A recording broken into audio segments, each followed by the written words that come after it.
தான் கடவுள்னு சொல்லி கடவுள் சிலை மேல அமர்ந்து அபிஷேகம் செஞ்சுக்கிட்ட நபருக்கு சமூக வலைதளங்கள்ல எதிர்ப்புகள் கிளம்பியிருக்கு.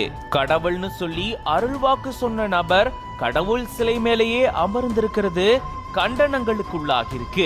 ஈரோடு மாவட்டம் அந்தியூர் பகுதியை சேர்ந்தவர் கோசலராமன். இவரு அந்தியூர் பக்கத்தில் இருக்கக்கூடிய நகலூர் பகுதியில தனக்கு சொந்தமான இடத்துல கலியுக ரங்கநாதர் கோயிலை கட்டி பூஜை செஞ்சுட்டு வந்திருக்காரு.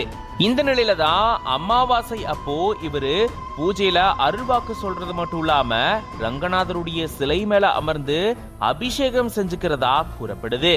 கோயில் அர்ச்சகர் இவர் சிலை மேல அமர்ந்ததுக்கு அப்புறமா இவருக்கு அபிஷேகம் செஞ்சதா கூறப்படுது. இப்படி ஒவ்வொரு அமாவாசை தோறும் இவங்க இந்த மாதிரி செஞ்சுட்டு வரக்கூடிய நிலையில தான் இது தொடர்பான வீடியோ ஒண்ணு சமூக வலைதளங்கள்ல வைரல் ஆயிட்டு வருது.